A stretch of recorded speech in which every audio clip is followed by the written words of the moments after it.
हमारा टॉपिक है heart cycle. Heart cycle का जो टाइमिंग होता है वो 0.8 सेकंड का होता है। इट मीन जो हार्ट साइकिल जो 1 साइकिल कंप्लीट होगा वो 0.8 सेकंड में कंप्लीट होगा। अभी तक हम ब्लड पढ़ चुके हैं, ब्लड क्लॉटिंग पढ़ चुके हैं, हार्ट की स्ट्रक्चर पढ़ चुके हैं, हार्ट की लेयर पढ़ चुके हैं, हार्ट के चैम्बर पढ़ चुके हैं। आज हमारा टॉपिक चल रहा है हार्ट साइकिल। तो हार्ट साइकिल हमने पढ़ा है यहाँ पर कि हार्ट का जो पूरा एक साइकिल होगा वो 0.8 सेकंड का होगा। इट मीन्स हार्ट के दो चैम्बर्स थे, ऑरिकल और वेंट्रिकल्स। तो इट मीन्स ये दो तो ऑरिकल्स थे और दो वेंट्रिकल्स थे। ये वाला पोर्शन जो था वो स्ट्रिक्टली लेफ्ट था और ये वाला पोर्शन जो था वो स्ट्रिक्टली राइट था। ह्यूमन बॉडी या मैमल्स में जो चैम्बर होते हैं वो 4 चैम्बर प्रेजेंट होते हैं। इसके अलावा जो पीसीज है उनमें 2 चैम्बर हार्ट प्रेजेंट होता है।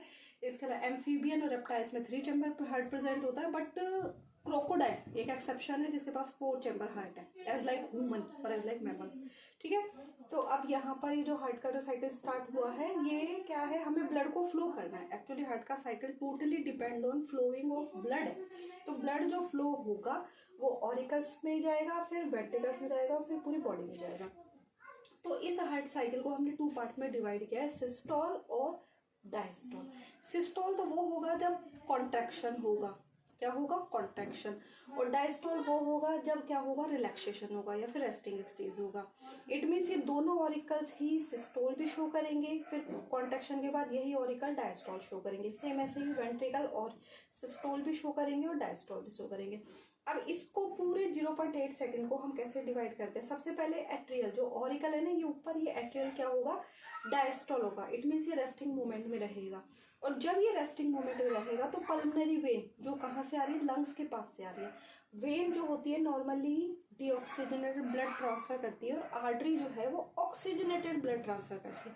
लेकिन यहाँ पर 2 एक्सेप्शन है, क्योंकि लंग्स से जब O2 मतलब फ्रेश वाला ब्लड आता है तो वो पल्मोनरी वेन के थ्रू आता है, और वेन जबकि डीऑक्सीजनेटेड ब्लड आ रही है तो यहाँ पर एक्सेप्शन है। इट मीन्स लेफ्ट ऑरिकल के पास जब ब्लड आएगा तो वो किसके थ्रू आएगा, पल्मोनरी वेन के थ्रू आएगा।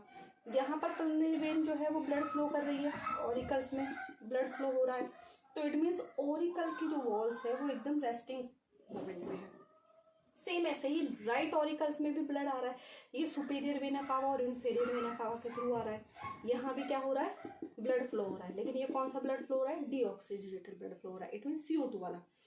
अब जैसे ही यहाँ पर प्रेशर बनेगा, ब्लड फ्लो होगा, ब्लड फ्लो होगा, ब्लड फ्लो होगा, तो यहाँ पर जो वॉल है बाइक स्पीड और track speed valve, left side bike speed है और यहाँ पर ट्रैक स्पीड वॉल है।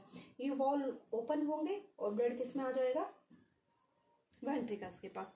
जैसे ही इनमें कॉन्ट्रैक्शन होगा वो 0.1 सेकंड का होगा। तो ऑरिकल का सिस्टोल तो 1 सेकंड का है, क्योंकि जैसे एकदम पूरा फिल हो जाएगा, जैसे फुलफिल होगा तुरंत ही उसको ढक्कन खोलते बाहर नीचे निकाल देना है। तो डायस्टोल तो 0.7 सेकंड का है, लेकिन सिस्टोल कितना है, 0.1 सेकंड का। अब वेंट्रिकल की बारी आई कि वेंट्रिकल ने कहा कि भैया जब अब तुमने हमें ब्लड ट्रांसफर कर ही दिया है आगे, तो पहले हमारे डब्बे को भरने दो। तो जब डब्बा भर रहा होगा तो सिस्टोल मूवमेंट यहाँ पर 3 सेकंड तक रहेगा। क्या रहेगा, 3 सेकंड तक। ठीक है, और जैसे ही ब्लड पूरा कंप्लीट यहाँ पर फ्लो हो जाएगा तो कंप्लीट फ्लो होते ही यहाँ पर जो वॉल ओपन हो जाएंगे वो 5 सेकंड डायस्टोल में ब्लड आगे ट्रांसफर हो जाएगा। इट मीन्स वेंट्रिकल का जो सिस्टोल होगा वो 0.3 सेकंड का होगा और वेंट्रिकल का जो डायस्टोल होगा वो 0.5 सेकंड का होगा। इसको आप ये सब इस तरह से याद कर सकते हैं कि 2 डब्बों को मैंने यहाँ भरा, तो जब भरने की बारी आई तो मैंने उनको डायस्टोल में छोड़ दिया, लेकिन जब मुझे आगे पास करना है, प्रेशर क्रिएट करना है, तो मैं उसको सिस्टोल में लाऊंगी। सेम ऐसे यहाँ पर मुझे सिस्टोल चाहिए पहले, क्योंकि मुझे प्रेशर क्रिएट करना है। प्रेशर क्रिएट करते ही पहले मुझे सबसे पहले ये वाले वॉल बंद करने हैं, बाइक स्पीड ट्राई स्पीड। ठीक है, और जब डायस्टोल लाना है तो मुझे यहाँ प्रेशर क्रिएट करना है। यहाँ प्रेशर क्रिएट करने के लिए आगे ट्रांसफर होगा।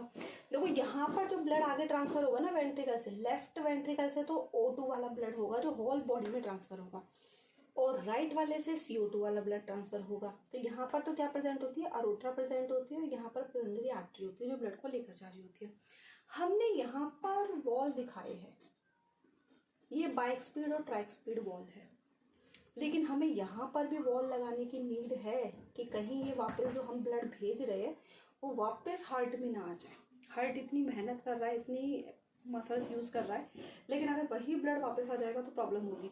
तो इसलिए हमने यहाँ पर भी वॉल यूज़ किए, और ये वाले जो वॉल है जो यहाँ पर प्रेजेंट होते हैं ये कहलाते हैं सेमी लूनर वॉल। क्या कहलाते हैं, semi lunar wall. As it is आप देख सकते हैं कि जब हार्ट का साउंड होता है ना, अपन ने हार्ट का साउंड सुन रखा है कि लब और डब साउंड होता है, धक धक धक धक धक धक बीट सुनते हैं ना, हार्ट बीट जो हो रही है वो 2 साउंड प्रोड्यूस करते हैं, लब और डब। जो लब साउंड है वो तो तब प्रोड्यूस होगा जब ये वाले वॉल ढक्कन को मैं बंद करूंगी। तो पहला साउंड कब होगा, जब मैंने ढक्कन को बंद किया, कौन से, बाइक स्पीड और ट्रैक स्पीड ढक्कन को। और जब यहाँ पर सेमी लूनर वॉल को मैं ओपन करूंगी तो एक और साउंड होगा, वो क्या हो, डब साउंड। इट मीन्स जो मेरी हार्ट बीट होगी वो 0.8 सेकेंड है 1 टाइम। तो इसीलिए हम कहते हैं कि 1 मिनट में हमारा पूरा साइकिल कितना होता है, 72 पर मिनट का हो जाता है। ठीक है। और इसमें ये जो पल्स, ये जो सेम साउंड है ना हमारा लब डब, ये हम हमारी पल्स रेट से भी चेक कर सकते हैं, क्योंकि उनका भी कॉन्ट्रैक्शन और रिलैक्सेशन सेम होता है 0.8 सेकेंड का। इसीलिए कई बार आप अपने रिप्स, वो हैंड पर देखते हैं ना अपन, हैंड विस्ट पर देखते हैं अपन कि हाँ पल्स साउंड हो रहा है, क्रिएट हो रहा है। ठीक है। ये हमारा है हार्ट साइकिल